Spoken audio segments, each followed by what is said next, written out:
Welcome to Super Entrepreneurs Podcast. Today we have with us Mike Saunders. How are you, Mike?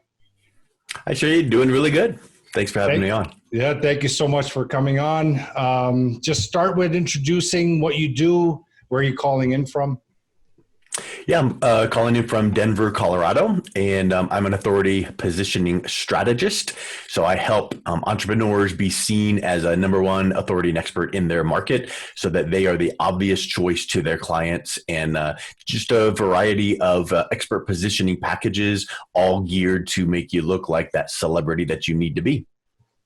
Oh, wow. So is it like PR? That is one bullet point. I call myself a recovering marketing consultant because about 10 years ago, I finished my MBA in marketing, started my consulting firm, and was doing all things to all people, right? So if you need a text message marketing, I can do it. I figure out how to get it done and do it for you, and SEO and social media and anything. But then you were all things to all people, but not an expert in any one thing. So about 5 years ago, I refocused on my agency to only focus on this one thing. Now, obviously everything's marketing because you got to get awareness, but I focus on authority positioning. And so yes, publicity is one aspect of it, but I also focus on publishing and podcasting. So I like to say that when you are talking about your subject matter that you're an expert in, and you are asked, hey, write a big long blog post, you're going to fire away a few paragraphs and start either writing or typing and hit a wall, right? Because there's a disconnect between your head and your hands. And I just don't know where to go from there. But I have found that in my podcast, I've done 525 episodes. Wow. And when I interview an entrepreneur, they just unleash, they come to life, right? And they'll even comment afterwards, wow, I never thought we'd cover that topic, but boy, it just really was comfortable talking. So I discovered that a way to bring their expertise out is through podcast interviews. And then if you have that element, that becomes, the podcasting element. And then we can take that and turn that into PR, simple, they were interviewed on. And then we can turn those two things into two more powerful things, which is publishing. So I could take a series of their interviews and turn that into an Amazon best-selling book. So now they are a published author without writing a word.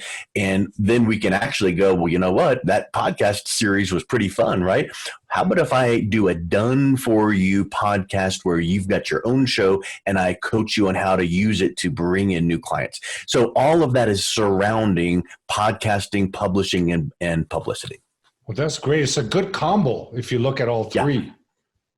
Right? Well, and here's the other thing that I pride myself in is maybe this is a crazy thought, but most of the people that I hear from, it's like, don't give me another 12-week course that I'm not going to get through. And then I've got to, at that point, figure out how to do it on my own.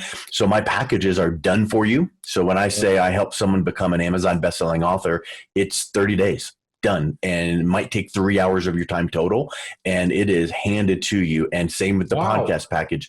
I teach you how to do it, and all you have to do is either do some solo episodes or interview some experts, and I show you how to do that. But all the back end work and all of it is done for you, and it helps that entrepreneur stay focused on what they need to be focused on, which is their business, not intricacies of writing or learning how to do things. As a fellow entrepreneur, I found the same thing because it feels like so overwhelming when you're trying to get your, all the tasks done, all the things done. And then, you only time you do PR is when somebody approaches you. You don't go out of your way to kind of grow your brand, and that kind of package can help people like that. So for example, if someone actually did write a book, because I just recently did a book, I didn't do nothing with it. The only thing I did with it was I put it on my website. But other than that, I haven't done anything. So someone like that, how would it work exactly? Step by step. Well, in these offline businesses, like I think if I read in your bio that you had a medical kind of a center, offline business. Well, you ever seen those businesses in whatever industry? They do a grand opening, and it's like you open up a year and a half ago. What are you talking about, a grand opening or a grand reopening? So they use excuses to, hey, let's just do. So what I would say to you is, no matter when your book came out, do a book launch. So I've got a package actually. And there's always, I mean, I would even, it doesn't matter if you wrote it 2 years ago or 2 weeks ago. I would do one of my packages is an Amazon bestseller campaign. So Okay. you can have a campaign, again, handed to you, done for you, where it is now, yes, it's on Amazon and, it's number 1 billion in all the, numbers of books. But I have a software that runs these algorithms that figures out what keywords and categories it needs to be in to then have a spike in sales that causes it to hit these bestseller ranks. So we do what I was describing before. I would interview in my show, talk about the book, do a press release, get that out, do a social media campaign. And all of this is me. I don't need you doing it. Good. So if you feel like, oh, my social media following isn't responsive, I don't have a big list, I don't need any of that. This is all what we're doing on the background. And then on the specific day and time, we have the book marked down to 99 cents and boom, we have a window of time that day and hit a bestseller campaign, do another press release talking about hitting that. But it gives you that momentum to now say, I'm an Amazon bestselling author. And then, maybe now you put it on your website with download the first chapter for free. And then it becomes a lead generation. And then I would work with you to show you how to then use the physical books as a lead generation business development. So that's a really big piece, is being able to not just have the book maybe bring business to you. You've got to use it. It becomes an asset, but if nobody knows you have it, then what good's it going to do? And here's an example I've got here. My latest book is called Brevity plus Clarity equals Authority. And it's an interesting size. It's 5 by 7. And I bought on Amazon these little envelopes that are 6 by 9 because it gives you the ability to put it in there. Yeah. And this came out just days ago, but I did this interesting test. So yes, if you have someone, that wants a copy of your book, you can log into your Amazon account and do an author copy and drop ship it to them. Great. 2 weeks later, it'll get there, probably. But if you have something of this size and you put an envelope, you can grab your little, sticky pad that's, got your logo on it, put a little note on there, drop it in the mail. And I tested it and 3 stamps is all it takes. So maybe 4 at the most. So now you've taken a minute and a half to do a handwritten note with your book, send it to someone. And now you talk about opening up an opportunity for a conversation with a strategic alliance or a prospect. That's way better than just some email, or even if you're like, hey, I did a Facebook Live, check this out. Nothing wrong with those things, but you've already done the heavy lifting. You got a book. Now you got to use it in your business development.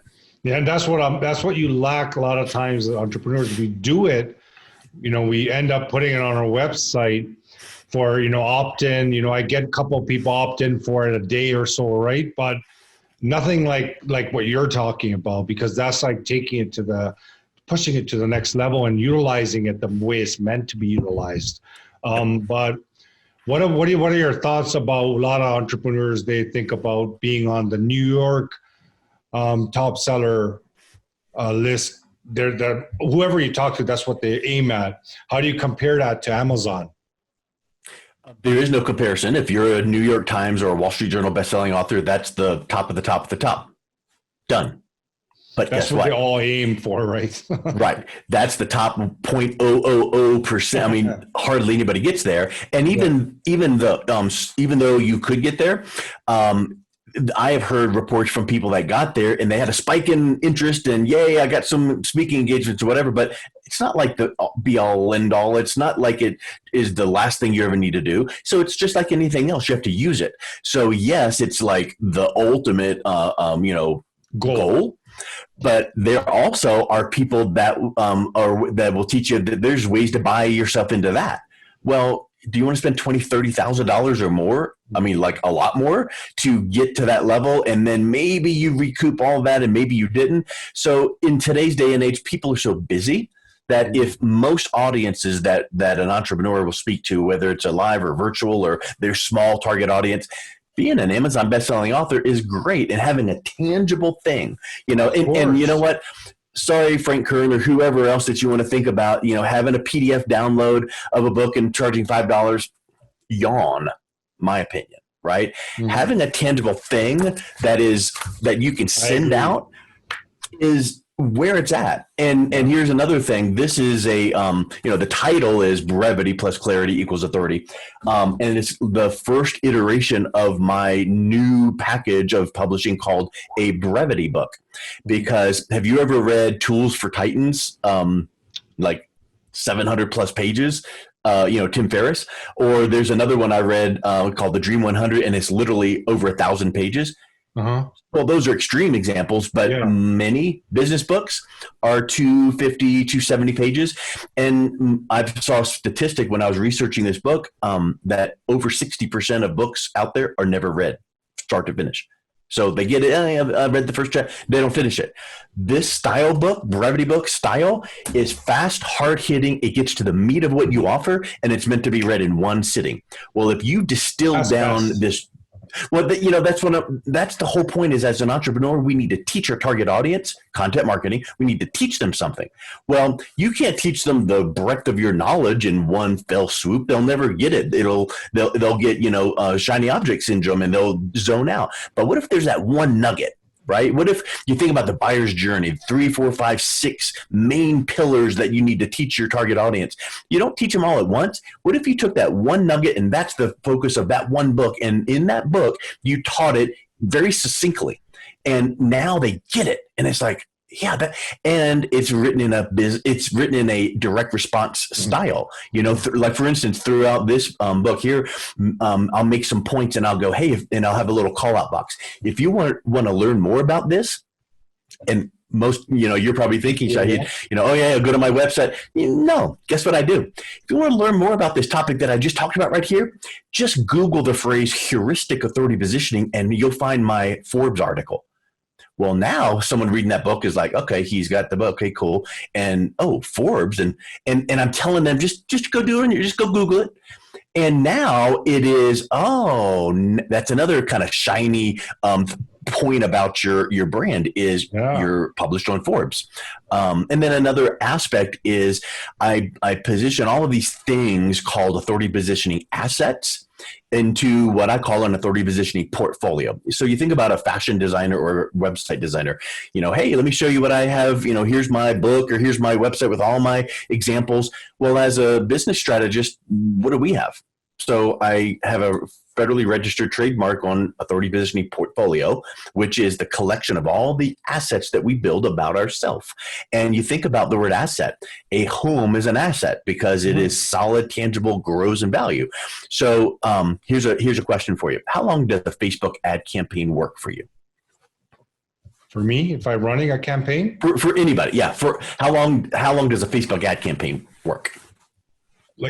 I need to clarify that question. So are you saying like an entire journey to get results, or are you saying for every campaign to run? Can you clarify? Sorry. So the answer to the question is it only works as long as you pay Facebook or Google, right? So you have a cost per click campaign on Google. It's working for you as long as you pay. The minute you stop Facebook paying, is paid. Ads are paid. Yeah. Period. Yeah. I got you. Yeah. So Facebook ads, Google ads, paid ads. Paid, yeah. When you stop paying that, it poof goes away. Yeah. And there's no trail. It's not like a Facebook Live, like, look, I can see this old.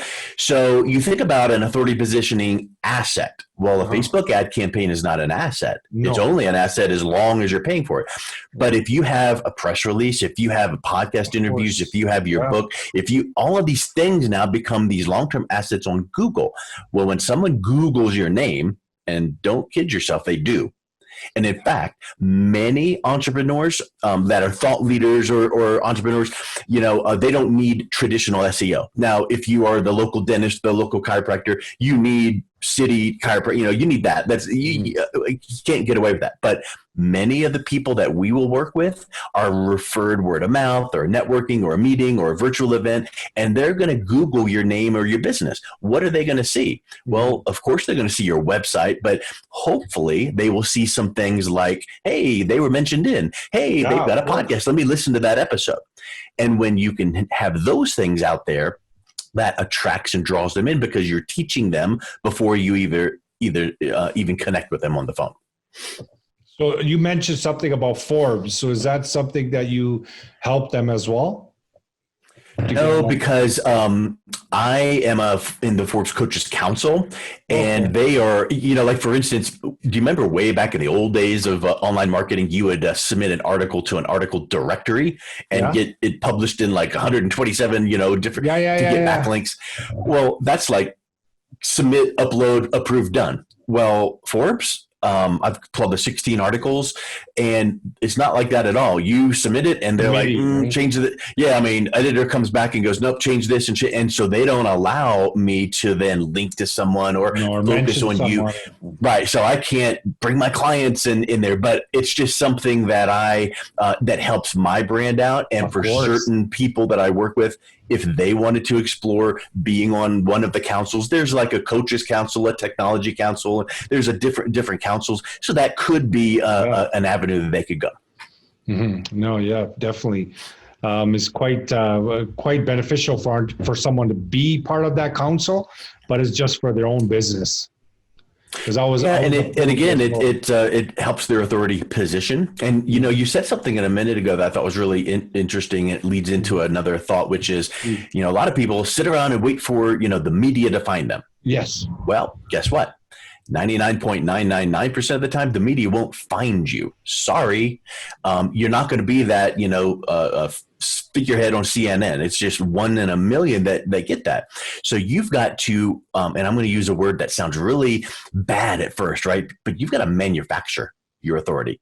And all that means is you've got to go out there and hustle and grind and get it. So big deal that I got interviewed on a podcast and got that in a press release. That's manufacturing it. That's not manufacturing in a bad way or being deceitful. It's just going, I'm going to get out there and get it done.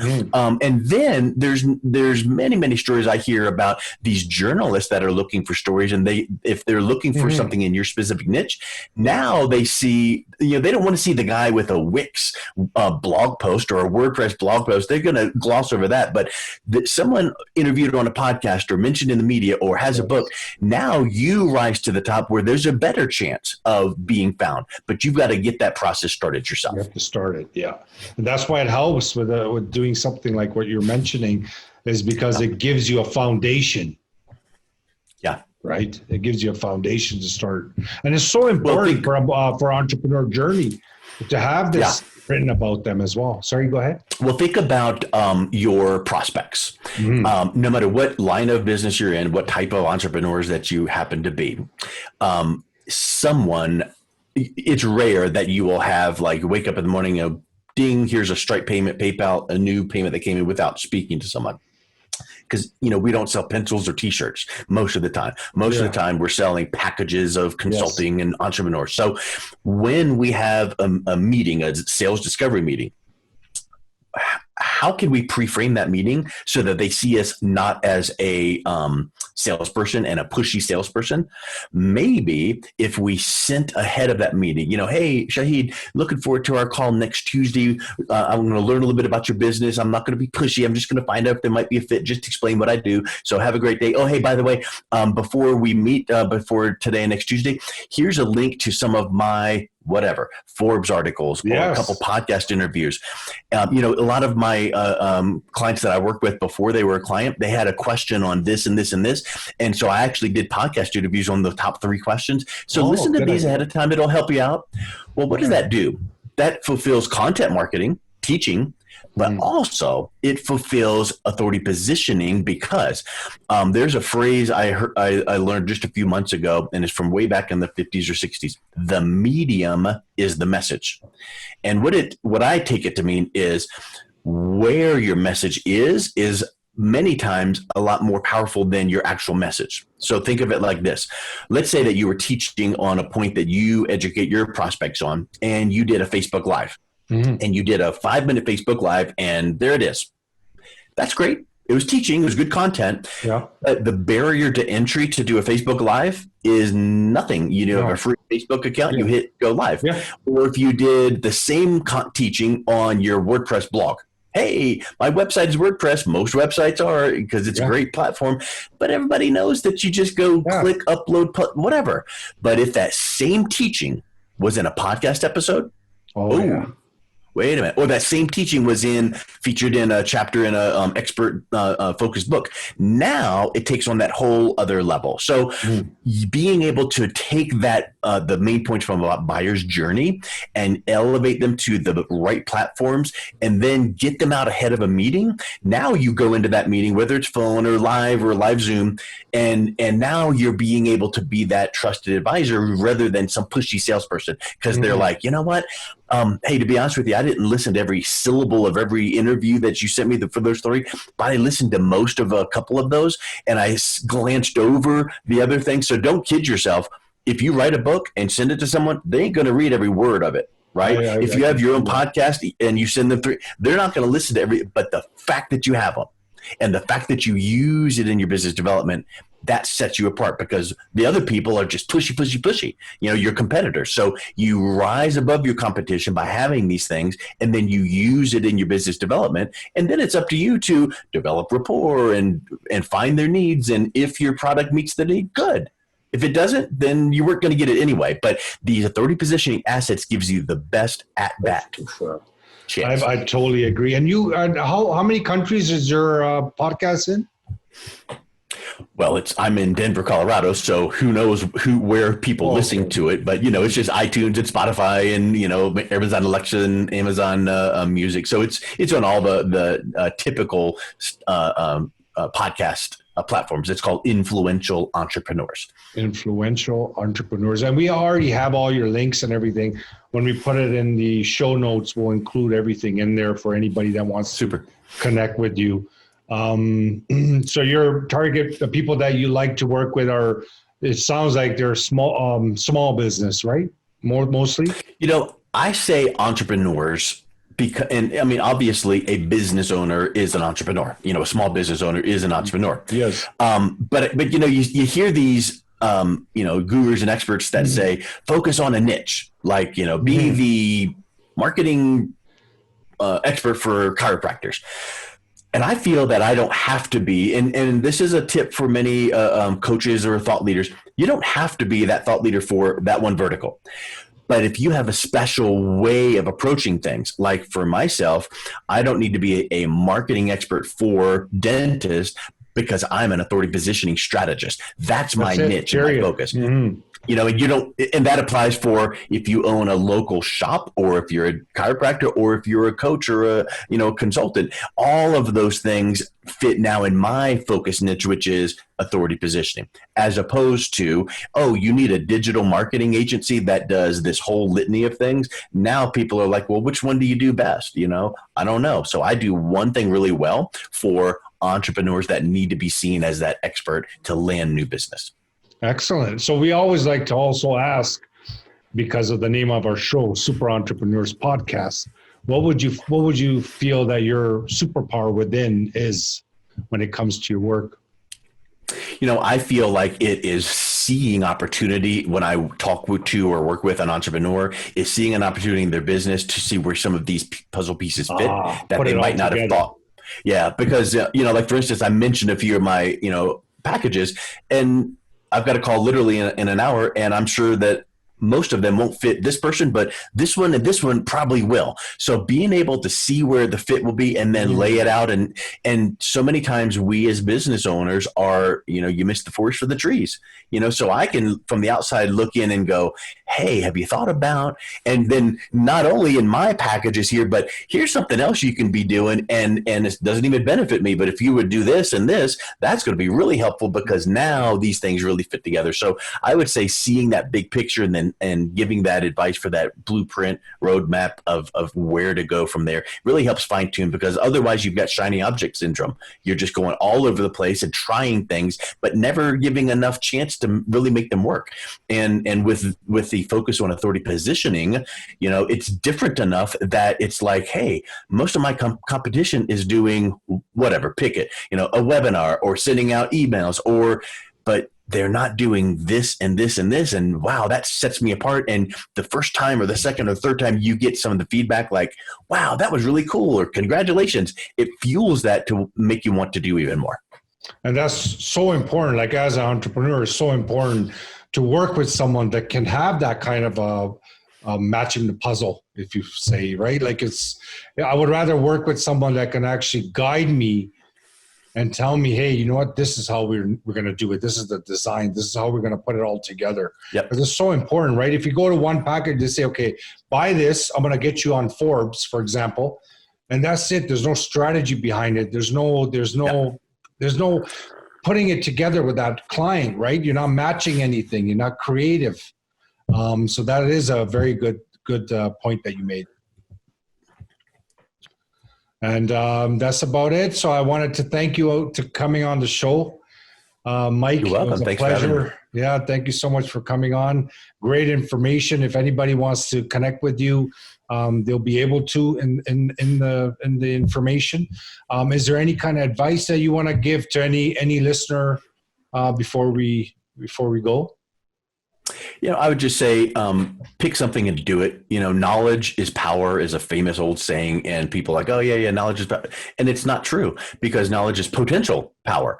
You got to put it into action. So take this concept, right? Put it into action and have, create some accountability, create that mastermind with some colleagues and have an accountability and put this into action, and don't stop until you get results, and don't try it, like Karate Kid, Mr. Miyagi said, oh, if you try karate, you get squashed like a grape. Well, if you try this little marketing thing and you're going to get squashed in your budget, in your bank account, because it's like, wow, you waste money here, waste money there. Just go all in. And you know what? These authority positioning packages, they cost $1 or $2, right? It's not going to be like $99 this, because it's like, we got to get your personal brand built up here. But when you do that, when you pay attention. And then now it's like, okay, I'm going to really make this thing work. And so if I reach out and do this, and if I have, it starts to build that momentum. In fact, check this out. Literally this week, about 2 days ago, I got a Facebook message from someone that I did a multi-author book package for. I included her chapter. She's a chiropractor in New York. And included her in my book series called Expert Profiles. So did the package literally 2 years ago. And one of her patients had the copy of the book and read through her section and took a picture of it and posted it up, and were like, oh, thanks, doc, and this is really, really great, and just getting back around to it, or whatever that they said, right? But here's a picture of it. And all these comments, oh my word, congratulations, hey, that's really awesome. And then one of the people private messaged her and it was like, how'd you do that? And she goes, Mike, meet so-and-so. And so now I'm talking to that person to go, here's what. So I just want to leave you with the fact that these things are assets. It's not some flash in the pan. You've got to do it, because you never know when it'll come around. And you don't just do it once. You've got to keep doing it and keep doing it and keep doing it. And that's where the true power comes in. Well said, Mike. Thank you so much. And I wish you a great day. And thank you so much for coming on the show. You're welcome. Thanks for having me. Take care. Bye.